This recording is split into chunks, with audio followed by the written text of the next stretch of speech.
Le invito a abrir su Biblia en Primera Timoteo. Recuerden que estamos en esta serie sobre las cartas pastorales y ya nos encontramos en, Segunda Timoteo capítulo 1. Segunda Timoteo capítulo 1. Ya estaban mirando feo a las personas que hacen la PPT. Segunda Timoteo capítulo 1.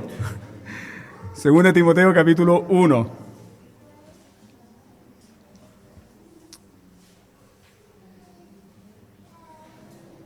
Y nos vamos a concentrar en los versos 7 al 10. El título de este sermón es Por la gracia que nos fue dada. Por la gracia que nos fue dada. Si tiene el texto, entonces siga atentamente la lectura de la palabra de Dios.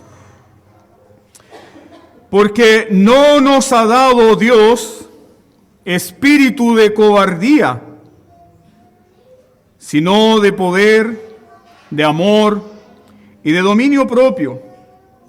Por tanto, no te avergüences de dar testimonio de nuestro Señor, ni de mí, preso suyo, sino participa de las aflicciones por el Evangelio según el poder de Dios, quien nos salvó y llamó con llamamiento santo, no conforme a nuestras obras, sino según el propósito suyo y la gracia que nos fue dada en Cristo Jesús antes de los tiempos de los siglos. Pero ahora ha sido manifestada por la aparición de nuestro Salvador Jesucristo, el cual quitó la muerte y sacó a la luz la vida y la inmortalidad por el Evangelio. Amén. Amén. Te invito a inclinar tu rostro y juntos roguemos al Señor por la iluminación de su Santo Espíritu.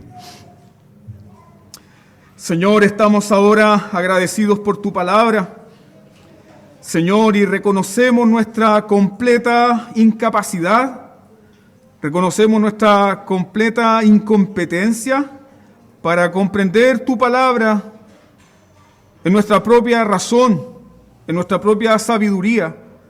Por lo tanto, rogamos y clamamos por la iluminación de tu Santo Espíritu. Tu Espíritu Santo, oh Señor, que levantó a Jesucristo entre los muertos. Es el mismo Espíritu Santo que nos hace nacer de nuevo y es el mismo Espíritu Santo que ha inspirado esta santa palabra. Por lo tanto, te rogamos, Padre, que nuestros corazones sean inclinados hacia tu palabra. Te rogamos que nuestras mentes, oh Señor, sean inclinadas hacia tu palabra. Te rogamos, oh Señor, que por el bendito Espíritu Santo nuestros corazones sean ministrados por tu palabra. Así oramos en esta dependencia santa y mientras escuchamos, Señor, tu palabra, llénanos de tu Espíritu Santo. Fortalécenos, Señor. Consuélanos, Señor. Quita de nosotros toda amargura, dolor, tropiezo, tinieblas, dudas. Permítenos, Señor, ser edificados en esta mañana por tu santa palabra predicada. En el nombre de Jesús, amén. ¿Cómo animar a quien tiene motivos suficientes para estar desanimado? ¿Cómo se anima a alguien que tiene motivos suficientes para estar desanimado? ¿Cómo levantar la cabeza de quien se siente avergonzado por las circunstancias que vive? ¿Cómo animar a quien sabe que las circunstancias no cambiarán?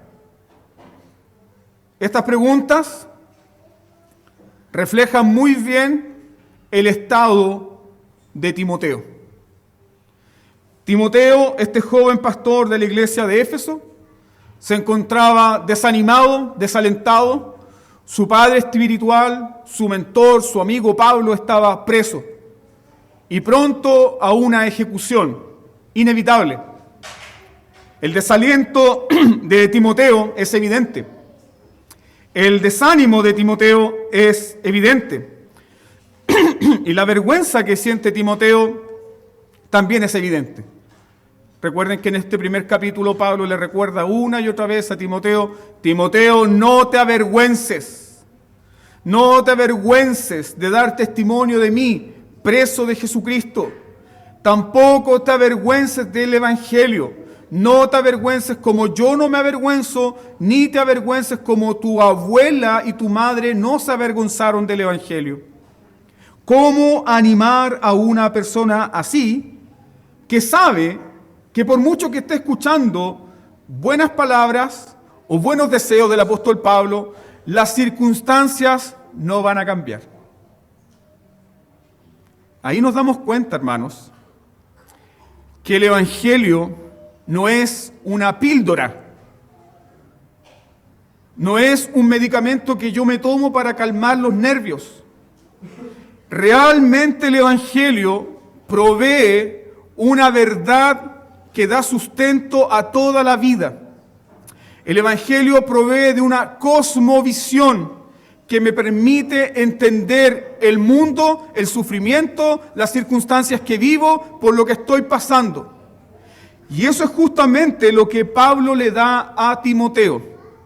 Pablo le da a Timoteo una buena dosis del Evangelio a la vena.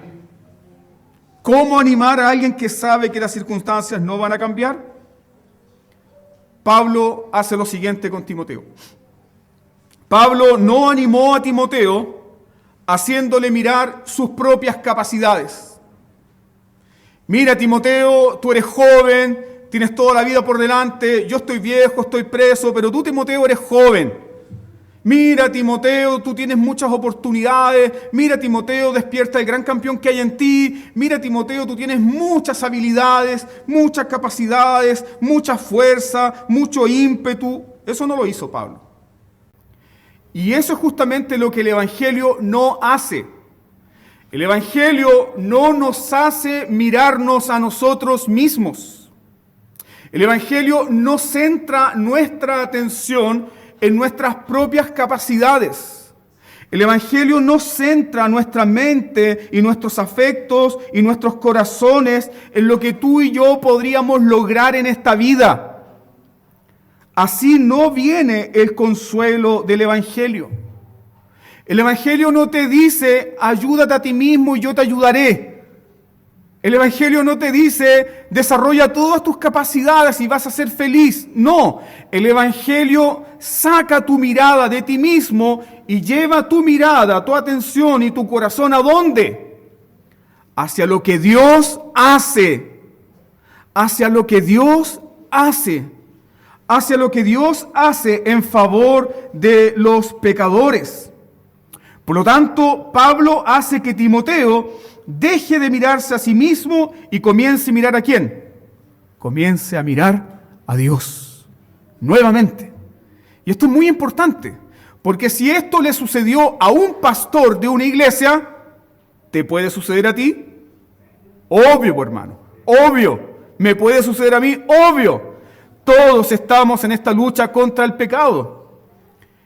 Y mientras el Señor no nos llame a la gloria, vamos a tener que luchar. Y la forma de luchar es no concentrarnos en nosotros mismos, no concentrarnos en nuestra fuerza, no concentrarnos en nuestra moralidad, no concentrarnos en nuestras capacidades, sino mirar y concentrarnos en lo que Dios hace y lo que Dios ha hecho en favor de nosotros. Eso era el remedio que necesitaba Timoteo. Entonces Pablo hace que Timoteo medite en la poderosa doctrina del Evangelio. Timoteo en sus propias fuerzas, ¿cómo es? Timoteo en sus propias fuerzas es cobarde. Timoteo en sus propias fuerzas es débil.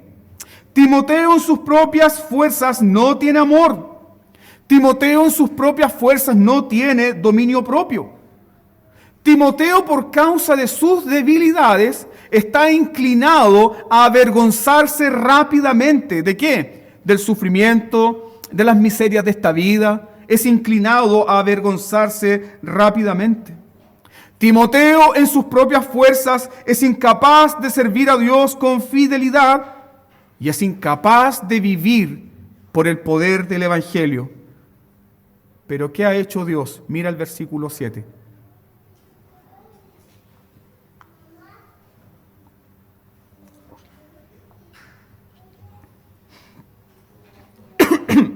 Timoteo es incapaz de todo esto, pero ¿qué ha hecho Dios según el versículo 7?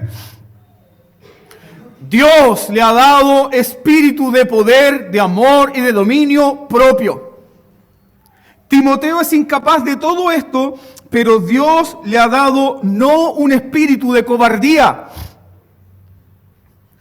Dios no le ha dado un espíritu de cobardía, sino de poder, de amor y de dominio propio. Por lo tanto, Timoteo no debe avergonzarse. Timoteo no debe avergonzarse por las circunstancias que vive. Timoteo no debe avergonzarse porque su pastor, su amado amigo, su padre en la fe, Pablo, está preso. Timoteo no debe avergonzarse. ¿Por qué? Porque Dios le ha dado la gracia. Y vamos a meditar en eso un rato más, pero ¿cuándo le dio la gracia? Antes de que Timoteo pudiese decir amén. Dios ya le había concedido la gracia. Por lo tanto, Dios le ha dado el Espíritu Santo, versículo 7. Dios le ha dado poder del Evangelio, versículo 8. Dios le ha dado dones y un llamado específico por su gracia, versículo 11. ¿Qué debe hacer Timoteo? Timoteo debe mirar a Dios. Timoteo debe mirar la obra de Dios. Y esta es la enseñanza para nosotros. Así el Evangelio de Jesucristo nos consuela y nos fortalece y nos capacita para servir a Dios. Esto es muy importante que lo entendamos, hermanos. Porque si tú y yo asistimos a la iglesia esperando un consuelo o esperando algún tipo de bendición fuera de la doctrina del Evangelio, fuera del conocimiento de Dios, fuera del conocimiento de Cristo, no tendremos consuelo. No tendremos consuelo. Es la verdad del Evangelio la que nos consuela. Es la verdad del Evangelio la que sostiene nuestros corazones. Es la doctrina del Evangelio la que nos provee gozo y fortaleza en todas nuestras circunstancias. ¿El Evangelio da consuelo? Sí. ¿Da fortaleza? Sí. Pero a través de la doctrina, a través de la palabra. Fuera de la palabra, fuera de la doctrina, fuera del conocimiento de Dios, fuera del conocimiento de Cristo, no tendremos un consuelo permanente. ¿Por qué hay tanto cristiano muchas veces desconsolado? ¿Por qué hay tantos cristianos muchas veces que han perdido el gozo? ¿Por qué hay tantos cristianos muchas veces que están en una depresión espiritual constante? Porque olvidan, ¿qué cosa? El Evangelio. Olvidan el Evangelio. Y lo que hace constantemente el Evangelio es sacarnos de nosotros mismos. Fijar nuestra mente, nuestra atención en la obra de Dios, en el amor de Dios, en la gracia de Dios, en la misericordia de Dios, en la compasión de Dios. Entonces, el consuelo viene por la verdad del Evangelio. Y para que el Evangelio nos consuele, para que el Evangelio nos conforte, ¿qué debe hacer primero el Evangelio? El Evangelio debe derribarnos. Para que el Evangelio nos consuele, primero debe derribarnos. Primero debe notificarnos de nuestra completa ruina moral y espiritual. Por esa razón, al hombre común y corriente, lejos de Dios, ¿le gusta el Evangelio? No, porque le notifica de su ruina moral, le notifica de su incapacidad, le notifica de su debilidad, le notifica de que no puede hacer nada para automejorarse y para estar bien con Dios. No puede hacer absolutamente nada. Está en ruinas. Esa es la realidad del hombre. No es solamente falta de amor, es falta de poder Y el Evangelio nos convence de esa falta de amor por Dios, de una falta de poder para acercarnos a Dios. ¿Por qué? Porque la naturaleza pecaminosa es incapaz de buscar a Dios. La naturaleza pecaminosa es incapaz de servir a Dios. Es más, según Romanos capítulo 1, versículo 30, la naturaleza pecaminosa aborrece a Dios. Lo aborrece. Por lo tanto, el Evangelio nos notifica de que estamos muertos en delitos y en pecado. El Evangelio nos notifica, hermanos, de que estamos muertos para Dios, pero vivos para el mundo, vivos para el diablo, vivos para nuestros propios afectos, los deleites de nuestra carne, pero no tenemos ningún afecto para Dios. Es así como tú y yo nacimos en este mundo, muertos en delitos y en pecado. Y si hoy conocemos a Dios, no es porque había algo bueno en ti. Y si hoy sirves a Dios, no es porque en ti había alguna bondad inherente. Fue porque la gracia de Dios te alcanzó. Fue porque la misericordia de Dios te llamó. Fue porque Dios tuvo que venir primero a tu vida.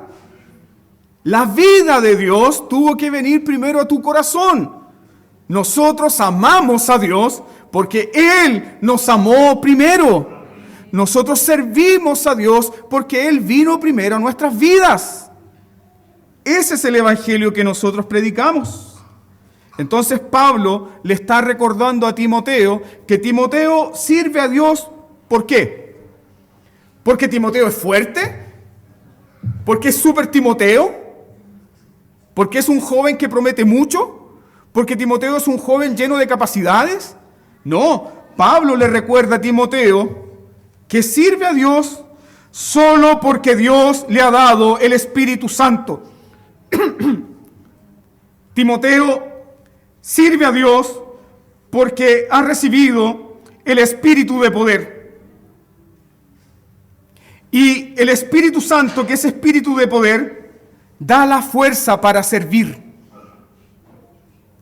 Ha recibido el Espíritu Santo, que es Espíritu de amor, que da los afectos y la motivación para servir a Dios.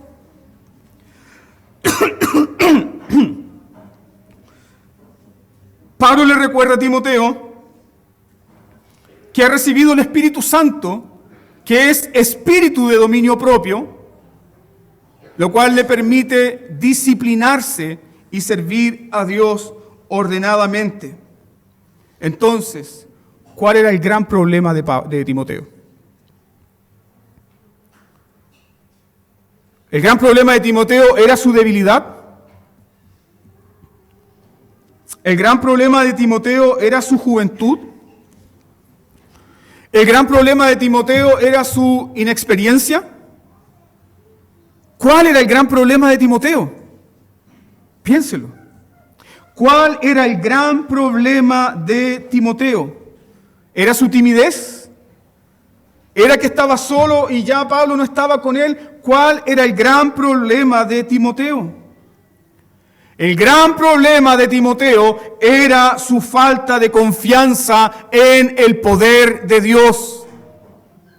¿No es acaso eso lo que sucede muchas veces con nosotros? No son tanto nuestras debilidades, no es tanto nuestra inexperiencia, no es tanto nuestra falta de conocimiento, no es tanto nuestra falta de compañerismo, es nuestra incredulidad y confianza en el poder de Dios.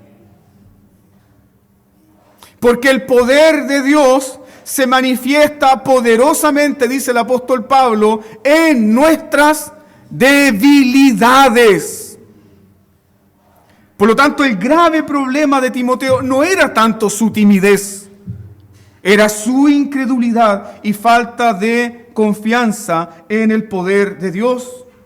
Entonces yo te digo, amado hermano, si hoy estás paralizado en tu servicio, si hoy te encuentras paralizado en tus afectos para Dios, Si hoy te encuentras paralizado en cuanto a tu caminar con el Señor, no se debe a tus debilidades. ¿A qué se debe? A tu incredulidad. Muchas gracias. Se debe a tu incredulidad. ¿Por qué? Versículo 7. Porque Dios te ha dado espíritu de poder. Dios te ha dado el Espíritu Santo y poder para servirle. Dios te ha dado Espíritu Santo que es amor, afecto por Dios, amor por Dios para servirle. Dios te ha dado también espíritu de dominio propio. El Espíritu Santo te disciplina. Por lo tanto, no son tus debilidades, sino más bien ¿qué cosa? Tu incredulidad. Y esa incredulidad no te permite creer que Dios restaura. Esa incredulidad no te permite creer que Dios restaura. Esa incredulidad no te permite creer que Dios te perdona. Esa incredulidad no te permite creer que Dios tiene un propósito para ti. Esa incredulidad no te permite creer que Dios te capacita y te fortalece. Esa incredulidad te hace creer que Dios te ha desechado. Mira la tontera de nuestro pecado. Pensamos que Dios nos desecha o pensamos que Dios no tiene un propósito para nosotros porque somos débiles. Si así fuese, entonces la gracia de Dios no tiene sentido. Porque la gracia viene a personas como tú y como yo que han sido quebradas y dañadas profundamente por el pecado. Necesitas entonces enfocarte en la gracia de Dios. Necesitas entonces meditar en la gracia de Dios. Necesitas entonces dejar de pensar en tus propias debilidades, en tus propias faltas y comenzar a pensar en lo que Dios hace. Ese era el problema de Timoteo. Y muchas veces ese es el problema de muchos cristianos. No creen en el poder de la gracia. Y como no creen en el poder de la gracia, ellos están esperando demostrarles a Dios que pueden. Ya vendrá el tiempo en que el Señor se fijará en mi conducta, ya vendrá el tiempo en que el Señor se fijará en mi autoconsagración, y en ese tiempo yo estaré listo. Va a morir esperando eso. Se nos da la gracia, porque la gracia es el poder de Dios en todas nuestras debilidades. Entonces, el Evangelio nos enseña que sin el Espíritu Santo no podemos servir ¿a quién? A Dios. El Evangelio nos enseña que sin el Espíritu Santo no podemos servir a Dios. Y sin el Espíritu Santo, hermanos, no podemos ser iglesia. ¿Recuerda lo que dice el profeta Zacarías? Zacarías 4:6. No con ejército, ni con fuerza, sino con mi espíritu, ha dicho Jehová de los ejércitos. Hermanos, sin la ayuda del Espíritu Santo y sin la iluminación del Espíritu Santo, ni tú ni yo podemos comprender el Evangelio. Porque el Evangelio es una ministración del Espíritu de Dios.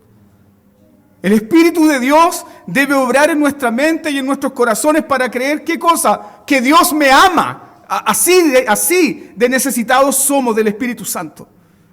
Sin el Espíritu Santo no tenemos ayuda. Sin el Espíritu Santo no tenemos consuelo. Sin el Espíritu Santo no tenemos fortaleza. Y Dios nos ama tanto que nos ha dado su Espíritu para fortalecernos, consolarnos y hacernos perseverar en su gracia. ¿Qué tan grande es la obra del Espíritu Santo en nuestras vidas? Considera por favor 2 Corintios capítulo 4, versículo 6.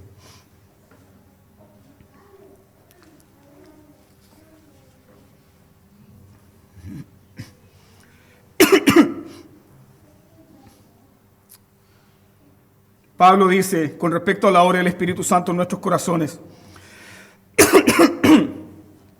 Porque Dios, que mandó que de las tinieblas resplandeciese la luz, es el que resplandeció en nuestros corazones para iluminación del conocimiento de la gloria de Dios en la faz de Jesucristo. Sin el Espíritu Santo no puedes conocer a Cristo. Sin el Espíritu Santo no puedes conocer el Evangelio. Y Pablo está haciendo aquí, 2 Corintios 4:6, Pablo está haciendo aquí una comparación entre la obra de la regeneración y la obra de la creación. Dios hizo resplandecer la luz. En el momento que Dios dijo, sea la luz, fue el Espíritu Santo que hizo resplandecer la luz en toda esta creación.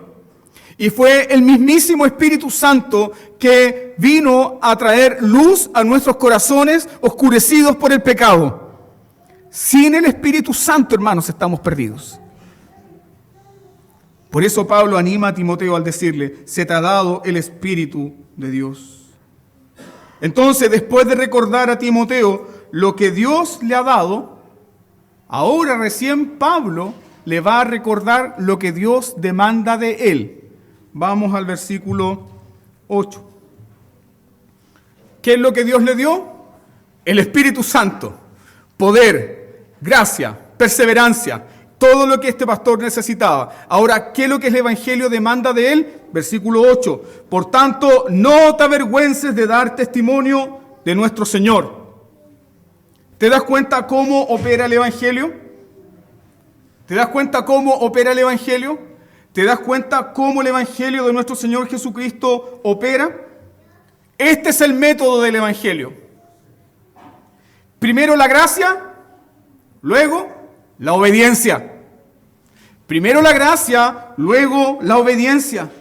Primero es el amor de Dios, luego ¿qué cosa? Nuestra gratitud. Primero es la seguridad de nuestra salvación, luego ¿qué cosa? Nuestro compromiso. Esa es la gloria del Evangelio. Dios siempre nos da primero. Dios siempre nos da a nosotros primero.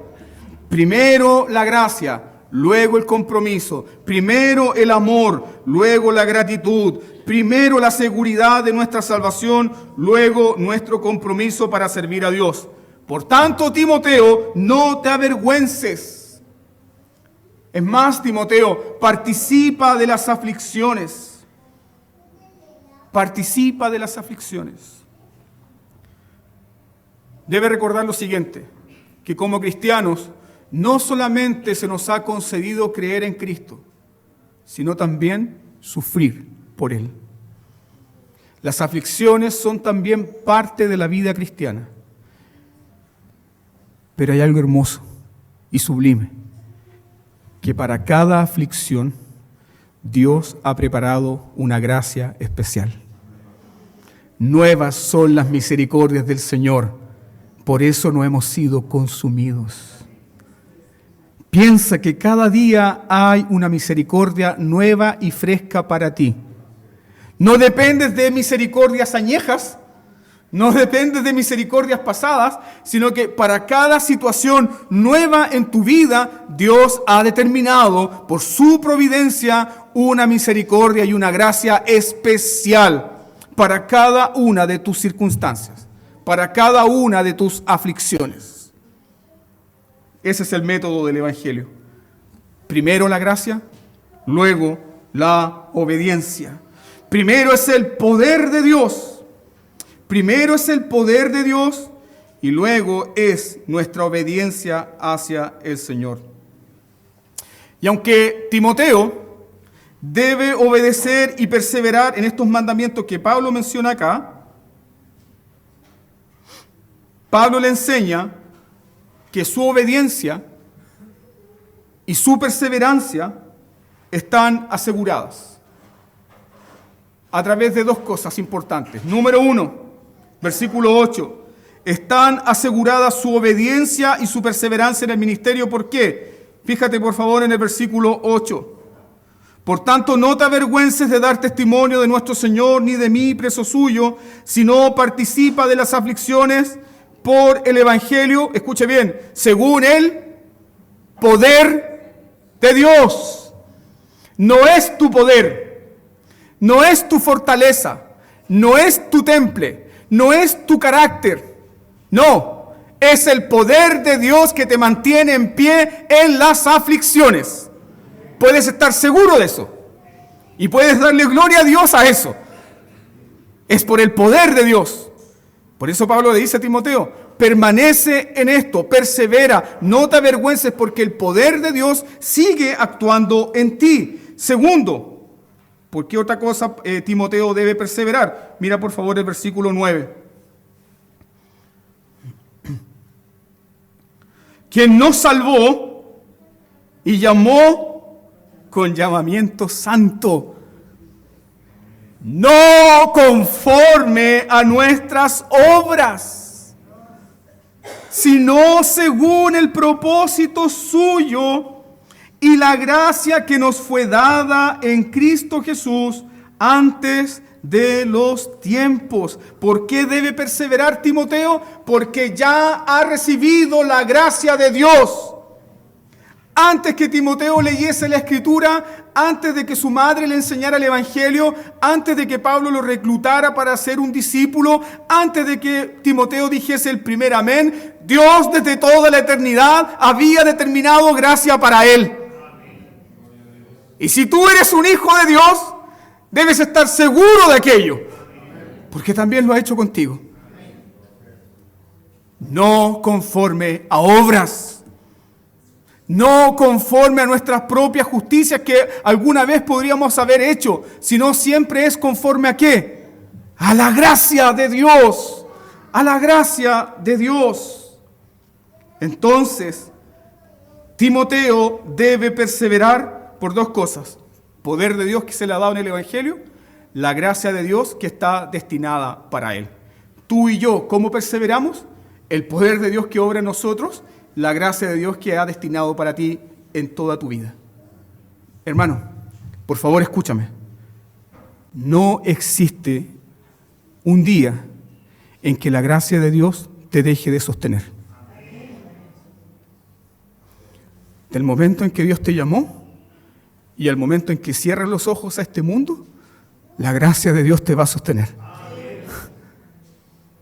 Y si hay un día en que la gracia de Dios te deja de sostener, ese es el día de tu ruina, ese es el día de tu condenación. ¿Mas qué nos dice la palabra de Dios? Que aquel que comenzó la buena obra en vosotros, la perfeccionará hasta el día de Jesucristo. Es la gracia de Dios en ti, es la gracia que se te ha sido dada. Entonces el Evangelio es, ¿qué cosa? La buena noticia del perdón de nuestros pecados. Recuerda el mensaje del ángel a José: llamarás a su nombre Jesús, porque él salvará a su pueblo de sus pecados. Esa es la buena noticia del Evangelio, el perdón de nuestros pecados. Pero hay algo más. También el Evangelio, según lo que nos enseña Pablo, aquí en 2 Timoteo capítulo 1, versículo 8, no solamente la buena noticia del perdón, sino que también el Evangelio es el poder de Dios que actúa permanentemente en nosotros. ¿Ya recuerda Romanos 1:16?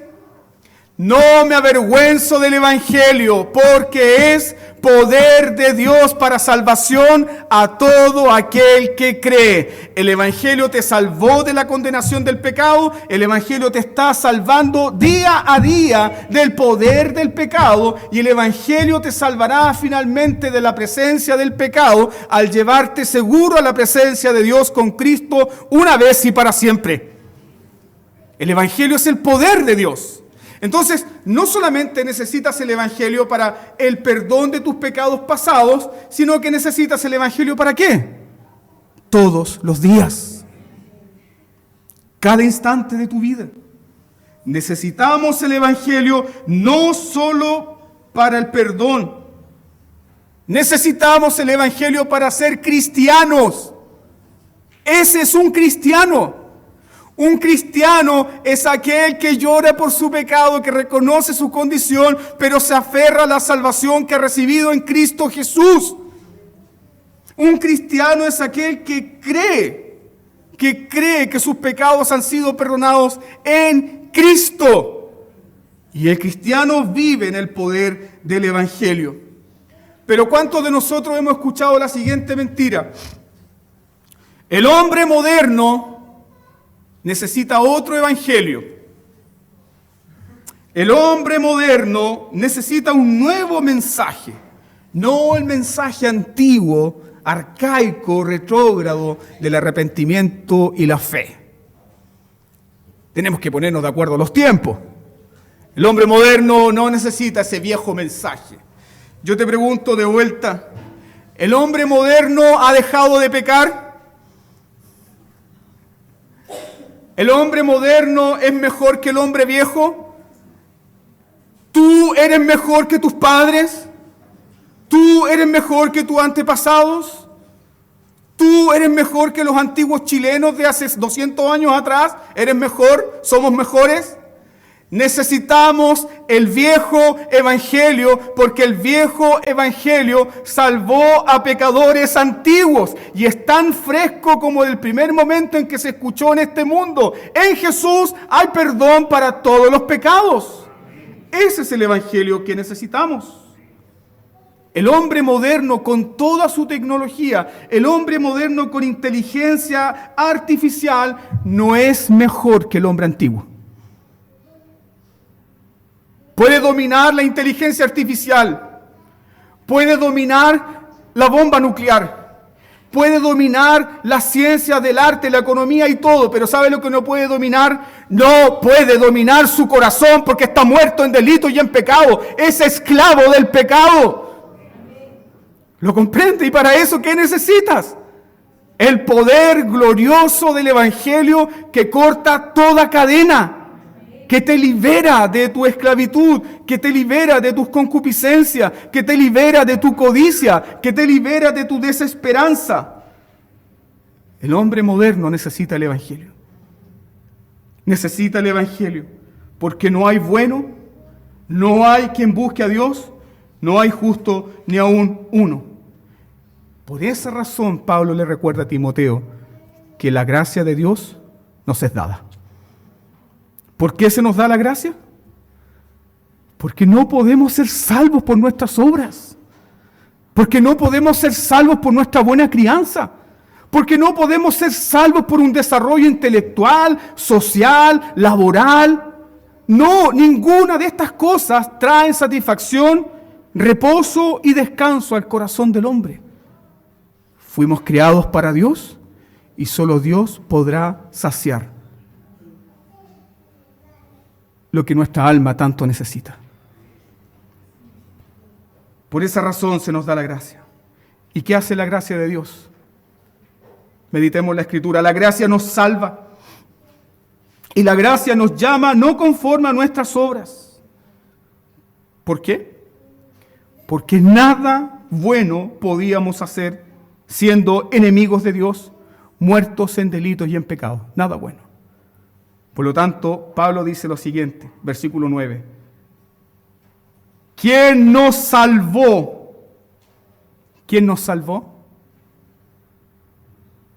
Dios. ¿De quién viene la salvación? Del Dios Trino. ¿Quién nos salvó? ¿Y cómo Dios nos salvó? No mostrándonos un camino, no dándonos una enseñanza para cumplir y autosalvarnos. Ese no es el Evangelio. Las religiones de este mundo dicen, haz esto y te salvarás a ti mismo. Las religiones de este mundo dicen, mejórate a ti mismo y serás salvo. Mejórate a ti mismo y serás una mejor persona. El Evangelio es Dios viniendo por nosotros en su Hijo Jesucristo. De esa forma Dios nos salva. Entonces, ¿cómo Dios nos salva? Número 1, Dios tuvo que poner a su único hijo en el madero de la cruz. Dios tuvo que poner a su único hijo en el madero de la cruz y cargar sobre él. ¿Qué cosa? ¿Qué tuvo que cargar sobre su único hijo? Nuestros pecados, nuestras rebeliones, nuestras injusticias, nuestras miserias y algo que aprendimos en el estudio de la mañana, nuestras culpas. Las tuvo que cargar sobre su hijo. ¿Cómo Dios nos salvó? Dios tuvo que derramar, dice el apóstol Pedro, sangre preciosa. ¿Lo comprende? Sangre preciosa. Sangre preciosa de su Hijo unigénito amado. Sangre preciosa, ¿para qué? Para borrar tus horribles pecados. Sangre preciosa para cubrir tus horribles rebeliones. Sangre preciosa para quitar toda transgresión contra la ley santa de Dios. Así es como Dios nos salva. Dios también tuvo que golpear con la vara de su santa justicia, ¿a quién? A su propio Hijo. Dios tuvo que derramar su ira sobre su Hijo Jesucristo para poder salvarnos. Dios tuvo que golpear a su Hijo con la vara de su santa justicia. ¿Como quién? Como Moisés, cuando tomó la vara de la justicia de Dios y golpeó la peña de Oreb, y la roca se partió, y de la roca brotó agua en el desierto para salvar a un pueblo incrédulo, rebelde y miserable. Pero la vara de la justicia de Dios en la cruz no cayó sobre una roca, no cayó sobre otro, sino que la vara de la justicia de Dios y de la ira de Dios cayó sobre su santo Hijo y lo partió. Por eso el profeta dice, el castigo de nuestra paz fue sobre Él y por su llaga fuimos nosotros curados. De esa forma Dios nos salva. Otro tiene que morir, otro tiene que pagar. Tú no puedes pagar, tú no puedes automejorarte, tú no puedes autosalvarte. Ese, queridos hermanos, es el mensaje puro del Evangelio. Necesitas un mediador, necesitas un sustituto, necesitas alguien que te justifique para con Dios. Ese mediador, ese sustituto se llama Jesús, el Hijo de Dios. Fue Dios entonces que nos salvó y además ¿qué hizo Dios? Nos llamó con un llamamiento santo. Esto hermano, es para deleitarnos. Nos salvó y nos llamó con un llamamiento santo. La Biblia nos dice, fuiste llamado porque eras santo. No dice eso. No dice, fuiste llamado porque dabas el ancho. No dice, fuiste llamado porque Dios en una bolita de cristal vio que algún día tú ibas a aceptarle en su corazón y le ibas a servir. Y entonces Dios tuvo misericordia de ti y te llamó. No, no fuimos llamados por causa de nuestra santidad o por causa de nuestra justicia, porque éramos rebeldes pecadores que no amábamos a Dios, muertos en delito y en pecado. Pero ¿qué nos dice Pablo? Fuimos llamados con llamamiento santo. Él nos llamó. No nos llamó porque éramos santos. Nos llamó para santificarnos. Nos llamó para darnos su santidad. Entonces, la gloria del bendito evangelio, ¿dónde está? La gloria del bendito evangelio no está en el llamado, sino en el Dios Trino que llama. Aleluya. Por eso Jesús le dijo a un hombre pecador y miserable, un publicano, le dijo, sígueme. Porque la gloria no estaba en Mateo, la gloria está en el Salvador que escoge y llama a pecadores. Esa es la gloria de nuestro Dios Trino. La salvación es una obra del Dios Trino. Dios el Padre es aquel que escoge. El Hijo Jesucristo es aquel que muere y derrama su sangre para el perdón de nuestros pecados. Pero el llamamiento, ¿quién lo hace? Es el Espíritu Santo. Ahí vemos la obra del Dios Trino. El Padre escoge desde la eternidad, el Hijo muere por los escogidos, ¿y qué hace el Espíritu Santo? Llama a aquellos que el Padre escogió, por los cuales Cristo murió, y se derrama en ellos y los llama eficazmente. Entonces, ¿cuándo ocurrió la salvación de Timoteo? La salvación de Timoteo no ocurrió cuando Timoteo dijo quiero servir al Señor. La salvación de Timoteo ocurrió cuando el Dios Todopoderoso le eligió antes de la fundación del mundo. ¿Puedes gozarte en eso? ¿Puedes pensar por un momento en la gran misericordia de Dios hacia tu vida? ¿Puedes pensarlo? Que el Espíritu Santo nos ayude a pensarlo, hermanos. El Espíritu Santo, ¿qué hace entonces? Llama y regenera a aquellos a quienes el Padre ha elegido y por los cuales Cristo derramó su sangre. Eso es lo que los teólogos reformados llamamos el ordo salutis, el orden de la salvación. ¿Dónde encontramos esto? En Romanos, capítulo 8. Cuando Pablo nos dice, a los que predestinó, a estos también llamó. Y a los que llamó, a estos también justificó. Y a los que justificó, a estos también glorificó. Es decir, los predestinados desde antes de la fundación del mundo son los mismos que serán glorificados. En el camino de esta larga cadena, ninguno se perdió, ninguno quedó botado, ninguno quedó dejado atrás.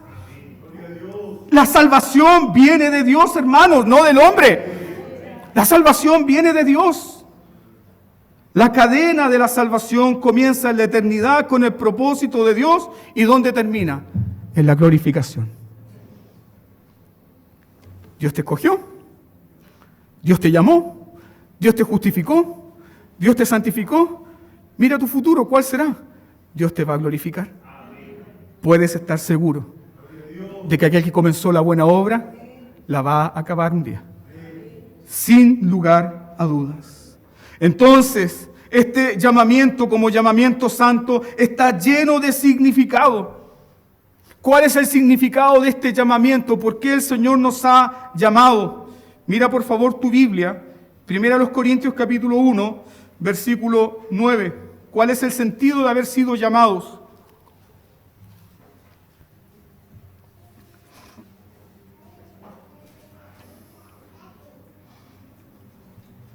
Primera Corintios 1:9 dice, fiel es Dios,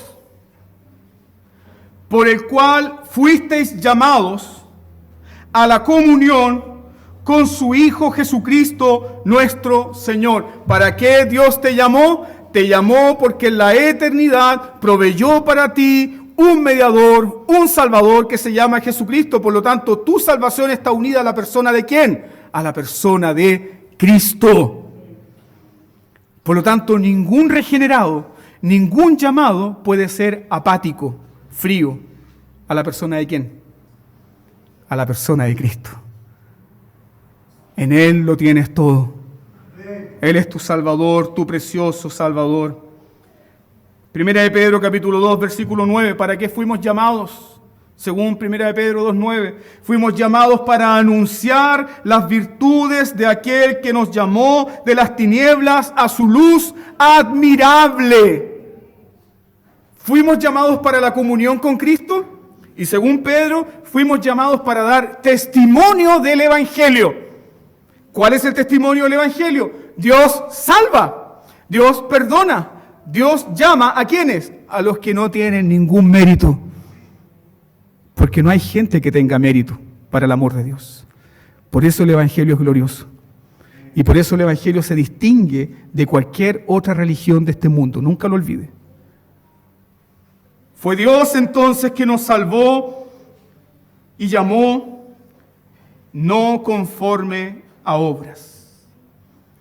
¿Cómo Timoteo recibió este mensaje cuando lo escuchó por primera vez? Yo pienso en esto. Timoteo, tú no fuiste llamado a ser pastor porque prometías ser un excelente pastor. Timoteo, tú no fuiste llamado a ser un pastor de la iglesia de Éfeso porque serías un gran teólogo capaz. No, Timoteo, Tú no fuiste llamado por obras. Tú fuiste llamado por la gracia de Dios. Tú no fuiste llamado, ahora te hablo a ti, tú no fuiste llamado porque prometías ser un gran cristiano, excepcional y valiente. Tú fuiste llamado por la pura, bendita bondad de Dios. Ese mismo Dios que un día dijo: a Jacob amé y a Esaú aborrecí. ¿Qué mérito tenía el ladrón, mentiroso, engañador de Jacob? Ni un mérito. Solo por gracia salvo soy. Solo por gracia salvo soy. De igual manera, Pablo no fue llamado a la gloria del Evangelio porque Pablo agregaría algo a la obra perfecta de Dios. No. Ni tú, ni yo, ni Pablo podemos agregar algo a la obra de Dios. Hermanos, no agregamos nada. Lo único que traemos, ¿sabe lo que es? Nuestro pecado. Eso es lo único que traemos, nuestro pecado, pero no es por obras para que nadie se gloríe. No es conforme a obras, como dice Pablo, sino según la gracia de Dios. Entonces, apliquemos esto a nuestros corazones en esta mañana. Si no es conforme a obras, ¿en qué debemos confiar? Si no es conforme a obras, ¿en qué debemos confiar? Escucha, amada iglesia. ¿Confías en ti mismo para ser aceptado por Dios? ¿Confías en tu moralidad, tu buena crianza, tus estudios? ¿Confías en que naciste en un hogar cristiano? ¿Confías en que eres un hijo de un pastor? ¿Confías en que de niño has estado en la iglesia? ¿Es esa tu confianza la que te permite estar delante de Dios? ¿Confías en que eres un miembro respetable y activo de la iglesia? ¿Confías en que nunca has matado, nunca has adulterado, nunca has robado? ¿Confías en estas cosas para estar digno y aceptable delante de Dios? Si confías en todas estas cosas, escúchalo bien, estás perdido. Estás perdido. Porque Dios acepta una sola justicia, santa, perfecta, inmaculada, impecable. Y es la justicia de su Hijo Jesús, en quien Dios tiene complacencia. Y si tú estás en Cristo, esas palabras son para ti. Este es mi Hijo amado, en quien tengo complacencia. Pero fuera de Cristo y fuera del Evangelio no hay consuelo, no hay esperanza, no hay salvación. ¿Por qué muchas personas que están en la iglesia viven en constante temor, viven en constante depresión, viven en constante debilidad? Porque ellos están buscando una justicia fuera de Cristo. Y eso nunca lo van a encontrar. Yo te ruego por el amor de Dios en esta mañana, que si estás confiando en todas estas cosas, que si estás confiando en algún testimonio particular, que si estás confiando en alguna justicia tuya, te ruego por el amor de Dios, deshazte de eso, porque estás resistiendo al Espíritu Santo. Y te invito a correr a Jesús, a abrazarte de Él, no conforme a obras, sino según el propósito suyo y la gracia que nos fue dada en Cristo. ¿Ahora comprendemos? No conforme a obras, según el propósito suyo y la gracia que nos fue dada en Cristo. ¿Puede ser de otra manera? ¿Puede ser de otra manera? No, hermanos, no puede ser de otra manera, porque Cristo Jesús es el guardián de todos los tesoros del Padre. Cristo Jesús es el guardián de todos los tesoros del Padre. Y es Cristo Jesús el administrador de todas las gracias y de todas las riquezas que Dios le concede a su pueblo. Toda gracia, toda riqueza, toda bendición se nos da en Cristo. Recuerde Efesios capítulo 1, versículo 3. Efesios 1, 3 nos dice que fuimos nosotros bendecidos con toda bendición espiritual en los lugares celestiales. ¿En quién? En Cristo. Esa palabra en Cristo es la favorita de Pablo.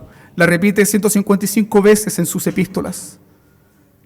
Todo lo que tú necesitas se te ha dado ¿en quién? En Cristo.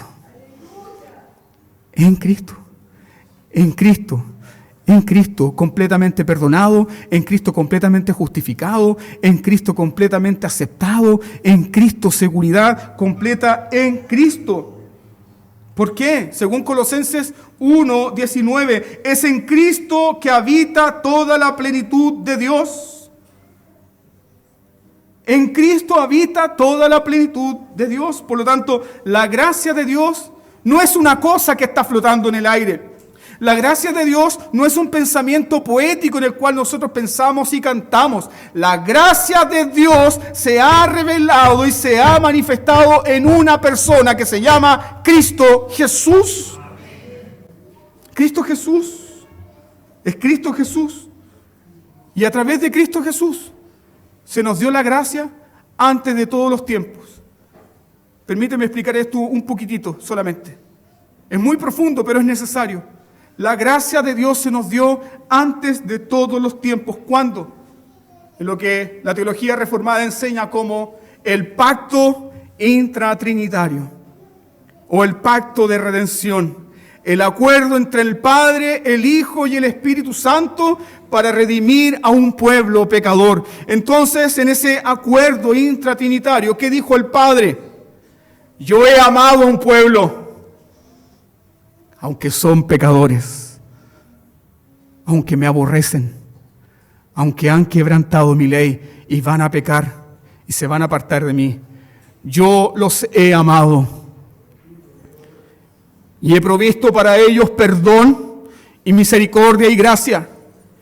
Pero alguien tendrá que pagar, dijo el Padre.